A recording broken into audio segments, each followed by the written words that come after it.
Kingam-panahy nampitondra lohateny hoe mandiniha.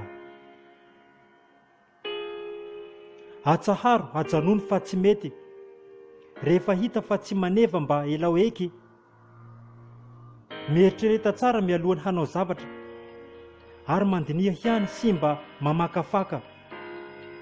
Anao anie olona mahiratra, koa aoka ampiarina sy atao mangilatra. Amin'izay dia mangirana ka ho hitany be sy ny maro, fa ianao ka ilay matsilo saina sy tena olona mailo. Anao ilay ampifandinihana nefa toa tsy mba piarina. Aza manao an'izany re, sa maninona? Lazao ihany raha misy antony fa tiako ho fantarina. Mitovy amin'olona sahirana raha ianao tsy mampiatra n'ilay fandinihana, ary dia sako ny milaza eto sy marina fa dia ho ataon'olona tsinotsinona. Ka mahaiza ny miala, mandiniha amin'izay fa aza misalasala, sady ho ataoko vato atora-balala, koa amin'izay isika mba tena ho tonga saina sy hahalala.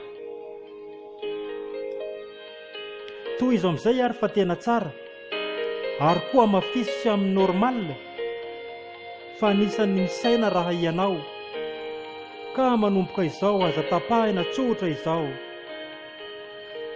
Efa tena mety ho an'izay ampifandinihana, ka ho antsika rehetra aoka hanao izany fa aza mihizingizina. Ny fiainana no voatsara amin'io, sy ahafantarana ny tokony ho atao. Ny olona rehetra afaka mandinika daholo, na ny biby aza misy manao izany toy n'ireo babakoto, fa tsy falifaly fotsiny ny hinana akondro.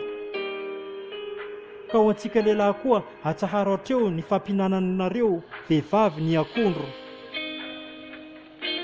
Aoka mba handinika ho ahy isika, fa efa mitosaka be ny manao revina alika. Tsy ampifandinihana matoa tafanao an'izany, fa tsy hoe na voadinika loatra ka lasa mananaonao fahatany. Tsia ary tsy ekena izany atao, indrindraindrindra raha toy izany ny vitanao. Ka manomboka androany dia aoka mba ho tsapantsika, fa ny tsy fampiana fandinihana dia tena mety hampifirikila.